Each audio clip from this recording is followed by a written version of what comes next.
अस्सलाम वालेकुम। आज की हम वीडियो में इकोफेमिनिज़म के बारे में पढ़ेंगे। आज मैं इसके आपको फंडामेंटल प्रिंसिपल्स भी बताऊंगी इकोफेमिनिज़म के, और उसके साथ ही हम इसके राइटर्स को भी डिस्कस करेंगे। पहले सॉरी कर रही हूँ कि मैं काफ़ी बीमार रह चुकी हूँ, तो इस वजह से मैंने काफ़ी अरसे से वीडियोस नहीं बनाई थी, लेकिन मुझे ख्याल रहता था कि मुझे जैसे ही टाइम मिलता है और मैं कुछ ठीक होती है मेरी हेल्थ, तो मैं बनाऊंगी वीडियोस, आप लोगों के साथ शेयर करूंगी। ये जितने भी हैं टॉपिक वगैरह हमारे लिटरेचर पर या कुछ भी और हैं, लेकिन मैं बीमार ही थी। अब भी मेरी कुछ तबीयत नासाज है, जिसकी वजह से मेरी आवाज़ किसी टाइम ख़राब हो सकती है या मैं आहिस्ता बोल सकती हूँ, जिसके तो उसके लिए सॉरी। आपको सब्र से सुनना होगा, लेकिन आपको आई होप के लेक्चर समझ आ जाएगा। कोई आपको समझ ना आए तो आप कमेंट बॉक्स में कमेंट करके पूछ सकते हैं। Thank you. अब हम सबसे पहले देखेंगे कि इकोफेमिनिज़म होता क्या है। तो इकोफेमिनिज़म जो है ना, ये नेचर के साथ रिलेटेड है। जिस तरह से एक वुमेन का है रिलेशन तो पेट्रियार्की के साथ, इस तरह नेचर का भी पेट्रियार्की के साथ है। अब हम इसकी डेफिनेशन देखते हैं कि ecofeminism is a kind of feminist view which claims capitalism and patriarchy as common causes for environmental exploitation, ecological destruction and women oppression and social injustice। Okay, अब हम इसकी फर्दर डेफिनेशन देखेंगे कि ecofeminism is a philosophical and political theory. Okay, ये एक ऐसी theory है philosophical और पॉलिटिकल की, और मूवमेंट है which combines ecological concerns with feminist ones regarding both as resulting from male domination of society। Okay, ये जो पेट्रियार्की है ना, ये पेट्रियार्की किस तरह से हो रही है कि दोनों जो है ना ऑपरेशन में किस लिहाज से हैं, कि चाहे वो पौधे हैं या फिर फेमिनिज़म औरतें हैं, वीमेन हैं, तो ये दोनों जो है ना ये किस तौर पर हैं, रिज़ल्ट के तौर पे हैं कि मेल डोमिनेशन सोसाइटी के तौर पर ये पेट्रियार्की में हैं। ठीक है, इन्हें सप्रेस किया जा रहा है, इन्हें अपने मतलब के लिए यूज़ किया जा रहा है, चाहे वो प्लांट्स हैं या वीमेन हैं। तो इसीलिए इकोफेमिनिज़म जो है तो ये प्लांट्स के साथ खुद को रिलेट करती हैं इसमें वीमेन, कि जिस तरह प्लांट्स को सप्रेस किया जाता है उसी तरह से वीमेन को भी।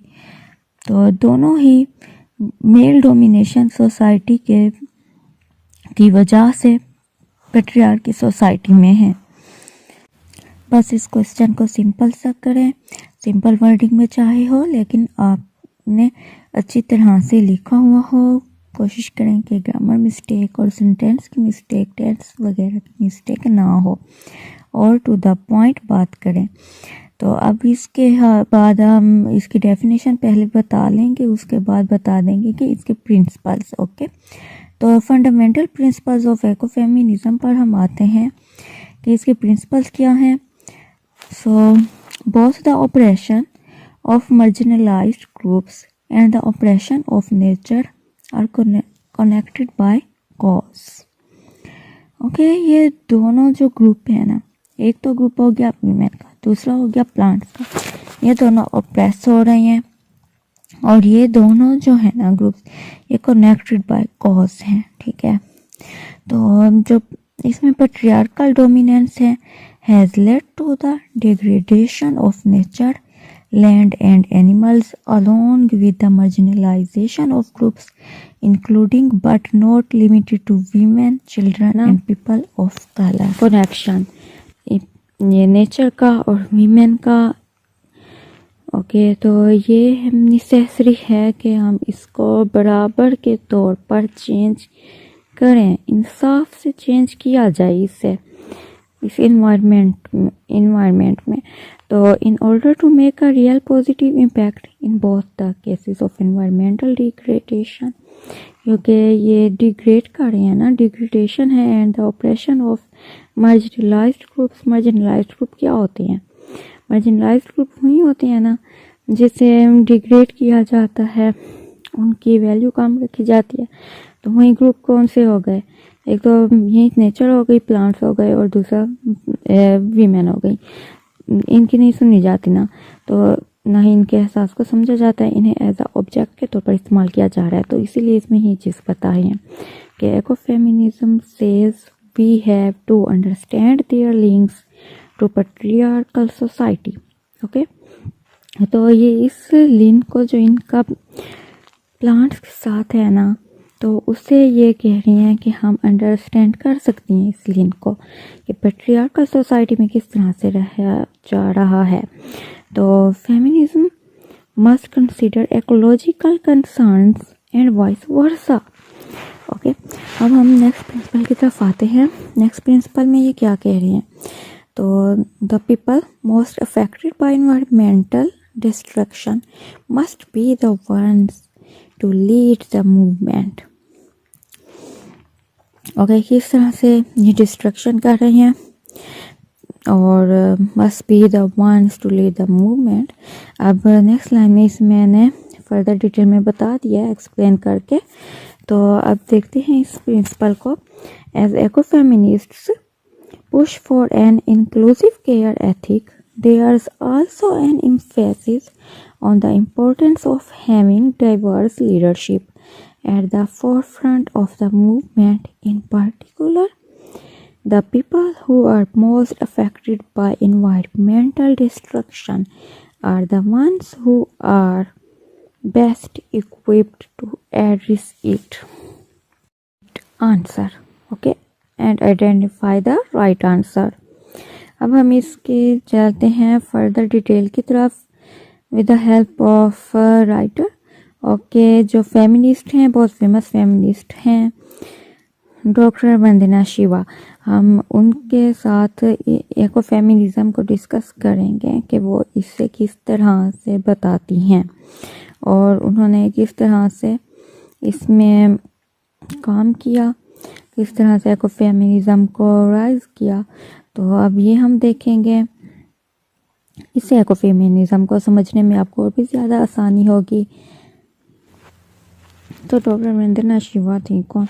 तो ये जो है ना सिर्फ रिसर्चर थी, ठीक है, सिर्फ इनकी रिसर्च नहीं थी फाउंडेशन फॉर साइंस पर, जबकि ये फिजिस्ट भी थी, इन्वायरमेंटलिस्ट भी थी और एक्टिविस्ट भी थी, जो कि पौधों को बचाना चाहती थी, क्योंकि ये समझ सकती थी फेमिनिस्ट के जो इन पर गुजरी है वही प्लांट्स के साथ भी हो रहा है। तो इन्होंने 20 बुक से ज़्यादा लिखी थी, और जो इनके टॉपिक्स थे ना, वो सारे टॉपिक्स थे ill effects of the green revolution to the idea of ecofeminism. Okay, तो ग्रीन रेवोल्यूशन पर ही इन्होंने लिखा था। ग्रीन रेवोल्यूशन भी यहीं से हम देख सकते हैं कि नेचर के बारे में था, प्लांट्स के बारे में था, ये लोग उन्हें प्रोटेक्ट करना चाहते थे। तो अब इनका हम क्विट देखते हैं, जो कि इन्होंने फरमाया था कि I literally grew up between the forest and the farm, there was my childhood, there was continuity between the forest and the farm because we worked with biodiversity. Okay, तो उसी तरह से हम देखते हैं कि जो वंदना शिवा है ना, इनकी इकोलॉजिकल जर्नी जो थी ना, ये स्टार्ट होती है कहाँ पर? फॉरेस्ट हिमालय के जो फॉरेस्ट थे ना वहीं पर। और इनकी जो मूवमेंट थी ना, इस दौर में जो मूवमेंट निकाली थी लोग फेमिनिस्ट ने, इकोफेमिनिस्ट ने, ठीक है, सॉरी, फेमिनिस्ट तो काफ़ी टाइप्स की हैं, इकोफेमिनिस्ट की हम बात करें तो इस मूवमेंट को चिपकू का नाम दिया जाता था। और चिपकू क्यों कहा जाता था? चिपकू का मीन्स था कि एम्ब्रेस। ओके, कि जो विलेजर्स थे ना, जो इकोफेमिनिस्ट थे, तो वो लोग ट्रीज़ को एम्ब्रेस करते थे उन्हें प्रोटेक्ट करने के लिए। फ्रॉम वुड कटर से, ठीक है। जो वुड कटर्स थे ना, जो दरख्तों को काटने के लिए आते थे, तो ये उन्हें बचाने के लिए पौधों को इम्प्रेस करते थे। तो इस तरह से इस इम्प्रेसमेंट को चिपकू का नाम दिया जाता था। अब हम यहाँ पर इसमें बताएंगे कि जो शिवा है ना, उन्होंने क्या बताया था, उन्होंने कि मूवमेंट में क्या हो रहा था। तो उसमें एक अमृता देवी थी, ठीक है। ये गर्ल का नेम है, जिनके 3 चिल्ड्रन भी थे। और इन्होंने किस तरह से प्रोटेक्ट किया था, ये किस तरह से एको फेमिनिस्ट थी, किसे प्रोटेक्ट किया था, प्लांट्स को। तो इन्होंने नेचर को प्रोटेक्ट करने के लिए अपनी और अपने 3 बच्चों की भी जान दांव पर लगाई थी। The girl Amrita Devi the girl, ठीक है, initiated the movement primarily while protecting the trees from cutting by a kingsman in Khejarli, ठीक है। अब खिजरली के स्पेलिंग आप इस तरह भी लिख सकते हैं KHEJARLI और KHEJATLI। ओके, ये एक विलेज है राजस्थान का, तो उसका नेम है। अच्छा, she sacrificed her life along with her 3 children while trying to save the green खिजली trees। अब देखें ये किस तरह से ब्रेव थी फेमिनिस्ट। इन्होंने नेचर को बचाने के लिए इतना फील कर रही थी ना, नेचर को अपने साथ कनेक्ट कर रही थी। ये समझ रही थी कि जो वीमेन के साथ होता रहा पैट्रियार्कल सोसाइटी में, जो मेल डोमिनेंसी है, किस तरह से इनसे फ़ायदा लेती रही है, इन्हें नुकसान पहुंचाती रही है। तो उसी तरह ये अमृता देवी, शिवा, ये सारी एको फेमिनिस्ट जो थी ना, ये समझ रही थी कि जो नेचर है उन सब के साथ भी वही हो रहा है। तो इसीलिए वो उन्हें किस तरह से प्रोटेक्ट कर रही थी। अब जो अमृता हैं विद अदर वीमेन भी थी उनके साथ ऑफ द विलेज, वो क्या करती थी प्रोटेक्ट करने के लिए, rose in front of the trees and impressed them. Okay, अब यहाँ भी वही इम्प्रेस का बता रही हैं, वही चिपको मूवमेंट के बारे में कि and said that they have to cut them first before cutting the trees. Okay, अब ये क्या उस टाइम में ये खड़े होकर इस तरह की पोट्री गाती थी कि जाग गए हम, भेजेंगे हम, अब नहीं चलेगी और उनकी घर अपना वो अपना, अब नहीं चलेगी और उनकी। ओके, तो वो कहती थी कि we have risen, we are awake, no longer will thief rule over destiny, it is our home, our forests, no longer will the others decide for us। Okay, आप खुद सोचती थी कि हम खुद भी अपने रूलर हो सकते हैं, हम खुद अपने आप को प्रोटेक्ट कर सकते हैं, हम इस नेचर को प्रोटेक्ट कर सकते हैं, हम इसके गार्ड बन सकते हैं। अब और उनकी नहीं चलेगी, ये हमारा अपना फॉरेस्ट है, हमारा अपना घर है, तो अब यहाँ पर पैट्रियार्की नहीं चलेगी। अच्छा, अब देखें एक और हम इसका डायलॉग देखते हैं। सॉरी, डायलॉग गुड इनका, वंदना शिवा का। वो कहती हैं कि because of Covid I was lock down in my childhood home in Dehradun where I was born। Coming home made me once again fall in love with the earth, the Himalaya, my beautiful Don Valley। Okay, वही बात हुई कि जब हम किसी चीज़ से connected होते हैं लेकिन फिर हम उससे दूर चले जाते हैं, तो हमें और भी ज़्यादा एहसास हो जाता है, उस चीज़ की वैल्यू हमारे लिए बढ़ जाती है कुछ अर्सा भी दूर रहने से। तो वही बात है कि जो शिवा हैं वो भी वही बता रही हैं अपनी इमोशंस कि जब वो लॉकडाउन में थी कोविड के दौरान, तो उन्हें और भी ज़्यादा पता चली थी इसकी वैल्यू, अर्थ की, नेचर की। इनका लव जो था ना अर्थ के साथ, वो एक बार फिर से और भी ज़्यादा बढ़ चुका था। इनकी अपनी जगह पर भी जो हिमालय थी उससे भी, तो इसीलिए इन्होंने और भी ज़्यादा बुक्स लिखी हैं इस पर। आप इनकी और भी बुक्स पढ़ सकती हैं। अगर आपके पेपर में इको फेमिनिस्ट आ जाता है तो आप इतना भी लिख लेंगे तो भी आप अच्छे मार्क्स ले सकते हैं इंशाल्लाह। और आप इनकी और भी बुक्स पढ़ सकते हैं। इसमें से भी अगर आपको कोई भी क्वेश्चन पूछना है तो आप कमेंट बॉक्स में पूछ सकते हैं, मैं इंशाल्लाह आपको रेस्पॉन्स दूंगी।